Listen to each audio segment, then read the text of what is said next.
Hello everyone, it's Jin'taan here, and today I'm going to be talking about the Alliance Tournament.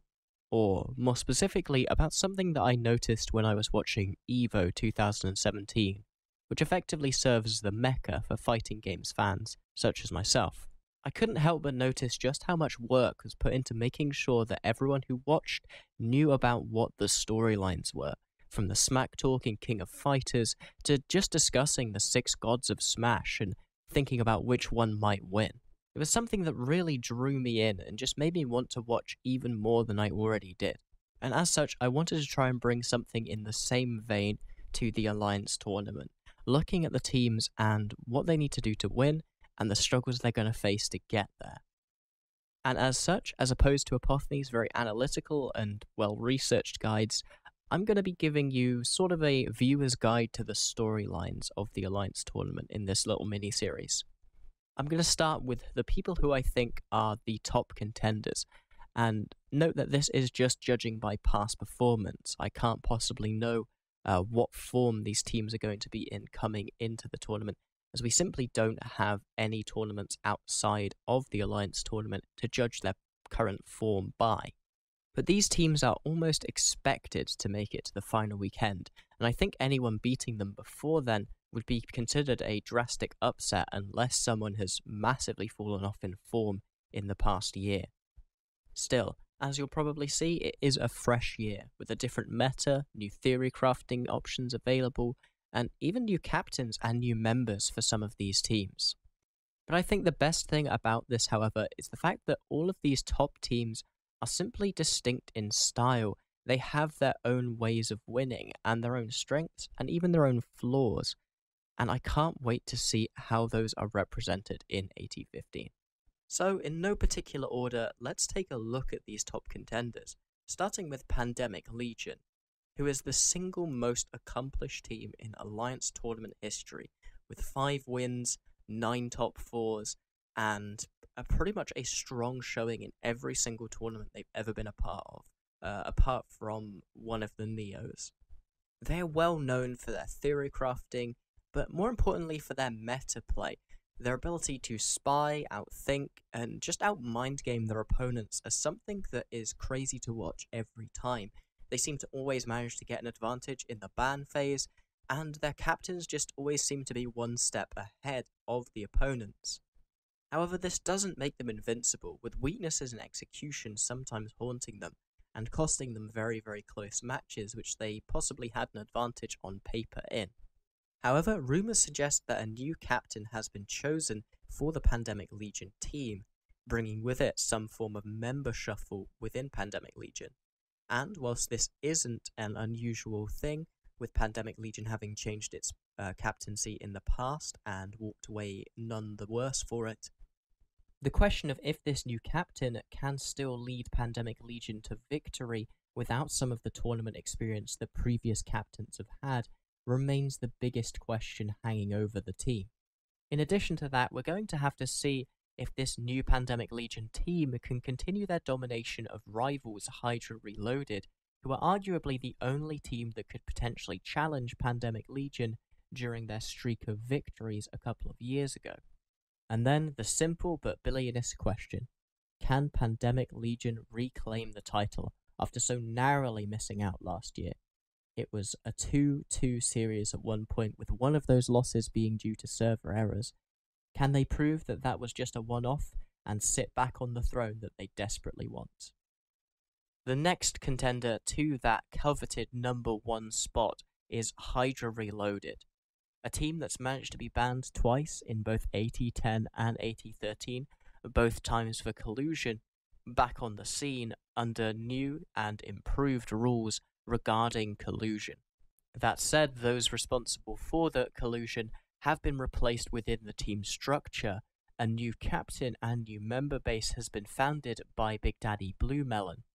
Historically, Hydra Reloaded has been known for 3 things: their deep theory crafting, their refinement of execution on those well theory crafted teams, and their willingness to use pretty much any tool they have available to them in terms of ships, going to all kinds of AT ships to fill out and improve their compositions.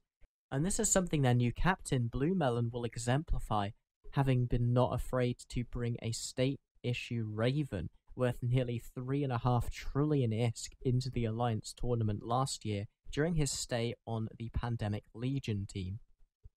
Still, the real question for Hydra this year is if they can win a tournament without an asterisk after it. Are they able to win without the use of collusion or other out-of-game tactics which give them what can be perceived as an unfair advantage? It's something the players desperately want to prove to both themselves and the general public, but are they going to be able to do it now that the team is a little weaker than it was in previous iterations, with members like DHB Wildcat very publicly leaving the team as a result of 2 years ago's collusion? And getting there is not going to be easy, as we can almost guarantee they're going to have to fight against long-time nemesises PL, who have historically been able to beat them in the finals or the semis whenever they've faced, which has always been a terrible blow to the Hydra team, as it's forced them to show their late-game, final tier compositions before the very final match, where they desperately needed them. And then, finally, will the lack of Camel Empire as a long-time practice partner and theory-crafting friends impact the ability of Hydra as a team to get to that super deep level of theory crafting and refinement of execution that we've come to know Hydra so well for in past tournaments? Or will they prove themselves to be a strong independent alliance who don't need no man and go all the way on their own? And with that, we move on to the third and final contender, in my opinion, for that number 1 spot, the Tuskers Co. Now, these guys are the current Alliance Tournament champions, having defeated Pandemic Legion in the finals of AT14, coming through the losers bracket to do so, which gives them a 1-match disadvantage against a team which has already proven to be incredibly good. They displayed amazing execution in order to get there, and also incredible grace under pressure. They're probably one of the most clutch teams I have seen in the Alliance Tournament. But their weaknesses come in theory crafting. They ran some comps which most of my fellow commentators agree weren't entirely optimal, or simply weren't the correct choice given the bans that were shown. The question is simply how much of a factor will this play during this Alliance tournament, and more importantly, will it cost them a crucial match somewhere down the line?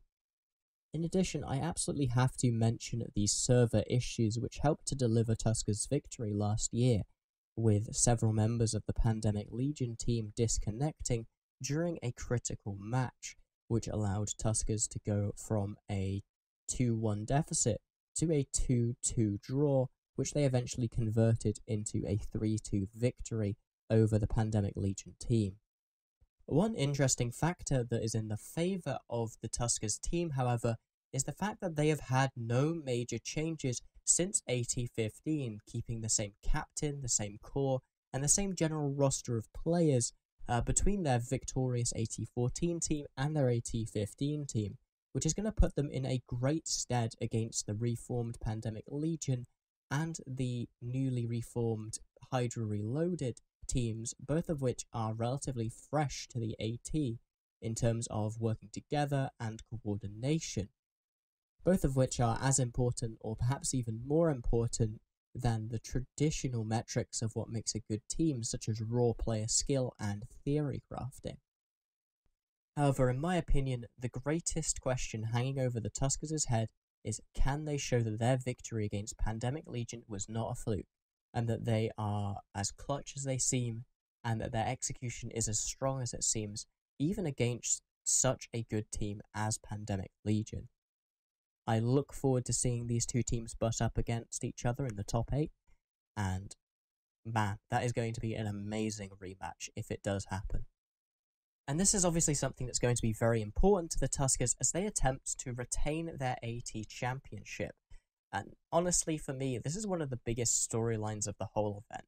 I want to see if the Tuskers are able to do what they did last tournament and just simply out-execute and almost brute force people with raw skill to get to that final and just prove that they are more clutch and simply better pilots than their opponents.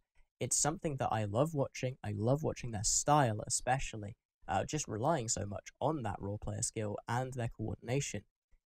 So I can't wait to see how it matches up in this next Alliance tournament, especially seeing as the rules seem to have shifted to favour them, taking out a lot of the theory crafting that we previously saw and bringing in a more player skill focused era. The final question hanging over them is simply, can they continue their out execution against a much stiffer field? Last year was, as fun as it was to watch, a relatively weak field of teams, and you can see that in mid-tier kind of teams like PFR and NC Dot managing to make it to the final weekend and putting up good showings even there. But with teams taking up tournament veterans like Skill Yourself, Thermodynamics, and Ghost Legion appearing, I can't help but wonder that Tuskers is not going to have a monopoly on player skill, and they're going to have to really use some of that experience and that coordination and teamwork that they've built up in the previous tournament to be able to stay on top this year. And I can't wait to see how that looks like when it comes to the final weekend, if they even make it there. And that wraps up my little discussion of the storylines of what I think coming into this tournament are the top 3 teams. If you disagree with me or think that there are better stories not being told, please feel free to put them in the comments. I'd be happy to talk with you about them. And I also apologise to everyone who's not quite happy with the sound quality here. I have got a new mic, and I'm trying to slowly figure it out. It's one of those, like, actual condenser, proper professional mics, so I'm not entirely sure what the fuck I'm doing. Still, I hope this was perfectly fine to listen to, and I hope that it will make it more fun to watch the Alliance tournament with this kind of knowledge at your back. That's all for now. Fly smart and take care.